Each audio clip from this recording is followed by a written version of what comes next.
Hi, I'm Kristi Gustafson Barlette, and welcome to 20 Things Plus, where we catch up with somebody who we had previously featured in the Times Union's 20 Things You Don't Know About Me, which appears every Monday on our website on timesunion.com. Today, we are joined by Dr. Gloria Guptill. Dr. Guptill is in private practice, and she's based in Delmar.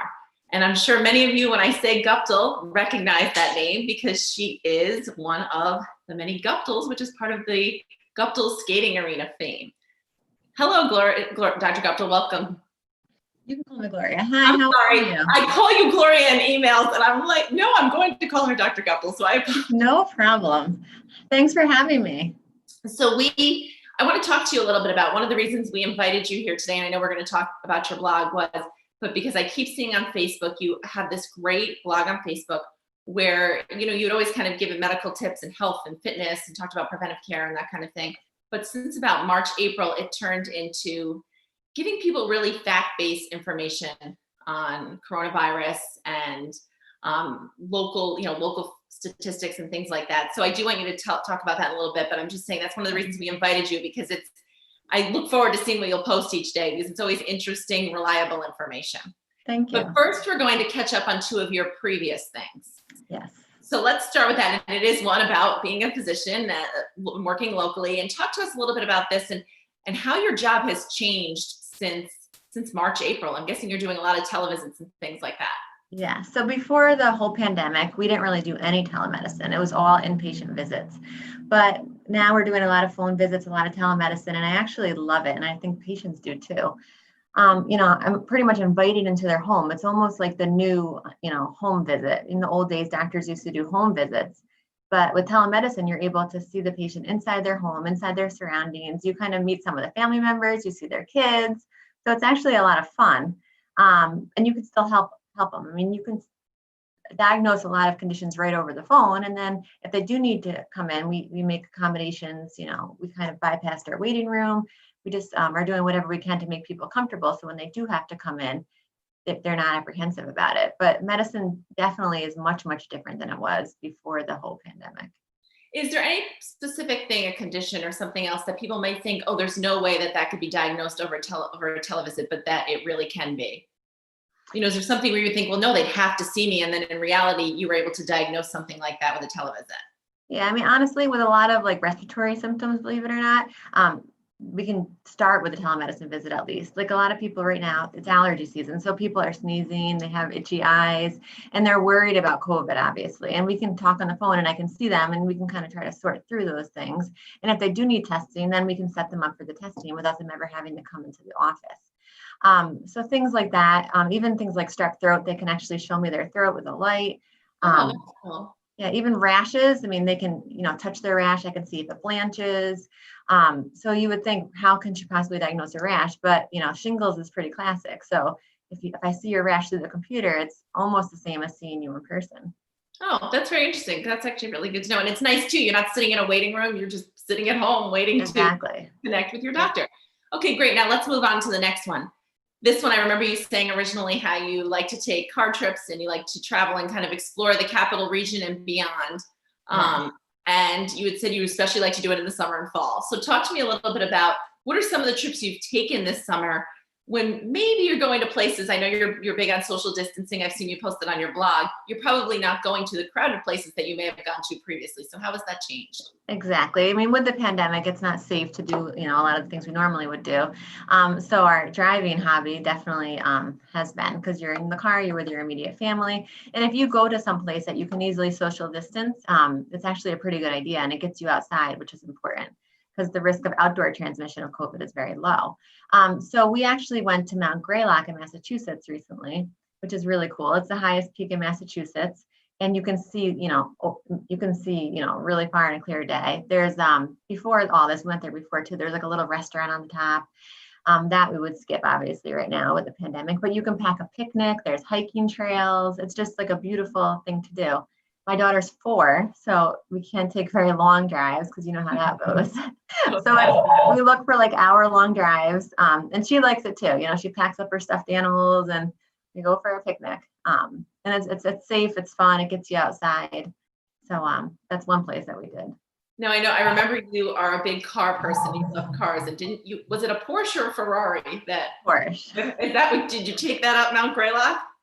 Yes, we did. Oh, Yes. you did? Yeah, yeah.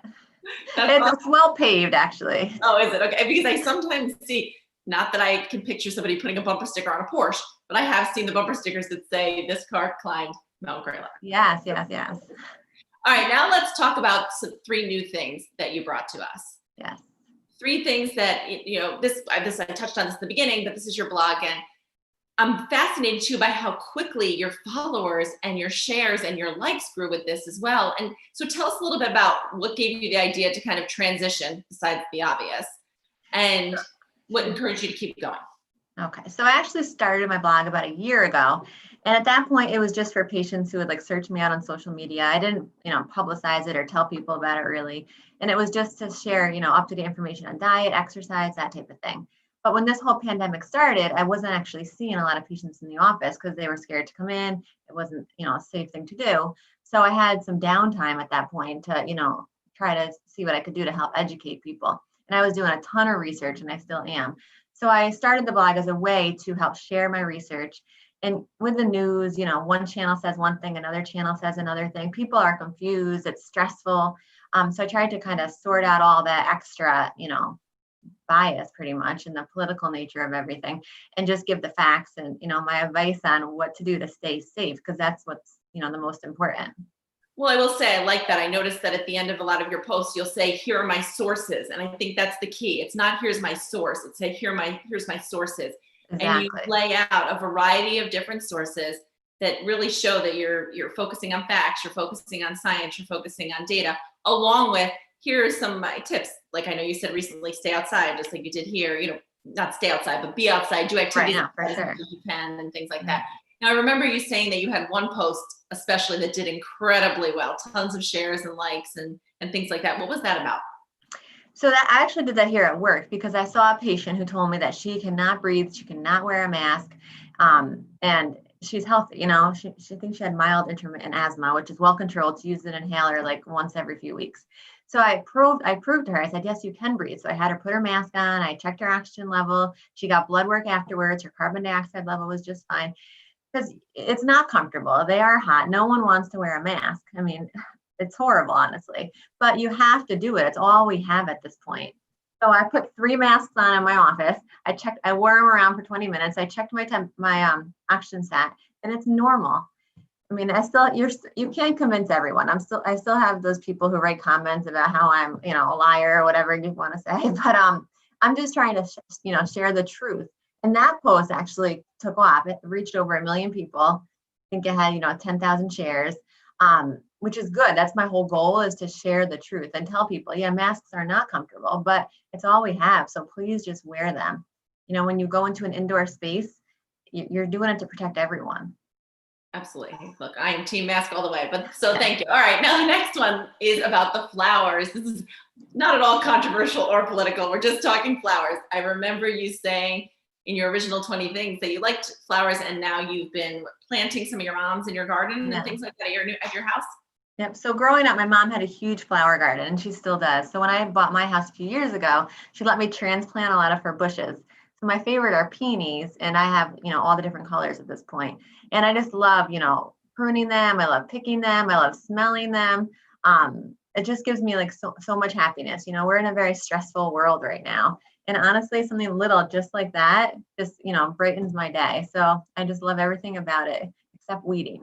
That's not my hobby. And I wish the peony season was longer, because it's just that little bit in June, and it's like it just takes one rain and it's over. All the petals are gone. Exactly. The next one I love, because you're speaking to me. It's about shopping and what's very common, which is like the Shangri-La of shopping. So tell us a little bit about this and how you've kind of been able to fulfill this fun activity when everything's closed.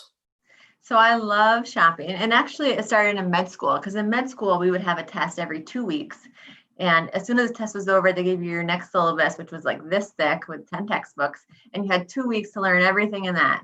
So to keep myself motivated, I took my test, and as soon as I took my test, I drove right to the mall. And that was my little 10 seconds to decompress before I started studying the next day for the next theme. So that's how it all started. And then I spent a couple months at UCLA during my residency. And of course, out there, there's, Rodeo Drive, there's, the Beverly Center, there's amazing stores. So we were engaged at that point, and that's where we went wedding shopping or wedding ring shopping. So that was a lot of fun. I can imagine that has to be like very tempting. Lots of gorgeous options. Okay. So now I know you said a lot of your shopping you've done during the closure and the lockdown is online, obviously, like many of us. Did you discover any new websites or just a site that you didn't realize existed before, or any way to kind of fulfill this fun of shopping? Because for example, I know you said you like Woodbury Common, and I get emails from them all the time that they're saying, we're online, come shop here, even though they are open now as well. I know, and it's tempting, but honestly, the proximity close to New York City, I'm still kind of nervous about going down there. So yeah, but did you find a website that you, Yes, a particular website that you liked? Yep. So Shop Style I like because you can put whatever item you want in it, and it brings you to all the different links, Macy's, Nordstrom, wherever. So you can just put in like black t-shirt and it comes up like all the different stores. So I like that one to start. And then, I just like all the regular routine ones too, like Macy's, Bloomingdale's, Nordstrom, that type of thing. So nothing new, just my old, routine. Your old stomping grounds, just online. And they're all sending sale emails, which is fantastic. Yes, I agree. Okay, great. Well, now what we usually do at this point is we play sort of a little game where I give 3 clues for who we will feature Monday on timesunion.com's 20 Things You Don't Know About Me. Okay. So I'm going to share these with you. We've only had one person, Cara DePaula, previously guessed the right person for that Monday. So don't feel like if you don't get it, it's, oh no, I didn't catch it, but we'll try. And then readers and viewers can also take a guess by tweeting us at Times Union, commenting on the Times Union's Facebook page, or commenting on the Times Union's YouTube channel. Or you can tweet me, which is at Just Kristi. So I'll give you the 3 clues, and I'll maybe add in a couple other hints as well. So let's start with number 1. My college basketball coach required all players to be clean shaven. I've had a beard since the day I graduated from Siena. Now, I will say, like you, this person is pretty active on Facebook. He has a lot of followers.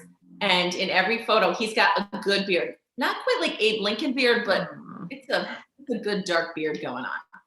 All right. Number 2. And remember, this is somebody who's local. Although I played professional baseball with the Baltimore Orioles, ping pong is my best sport, and I've never lost a match.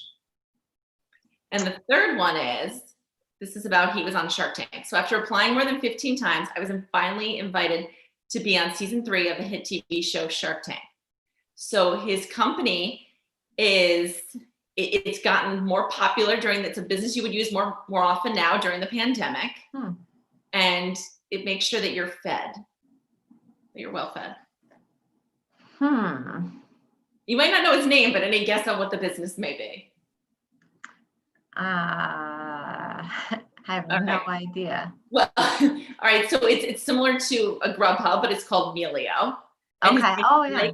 Blake Kim, and that was actually founded here, which is pretty cool. And that's awesome. Yeah, and lots of restaurants locally use it. And we will meet him on Monday on timesunion.com on 20 Things You Don't Know About Me. Well, thank you so much, Dr. Guptill. I really appreciate it. Everyone should, even if they just want to comment, ask questions, see what you have to say, they should really follow your blog. It's a great local source. I personally think it's the best local source, besides, of course, timesunion.com. Yes, I agree.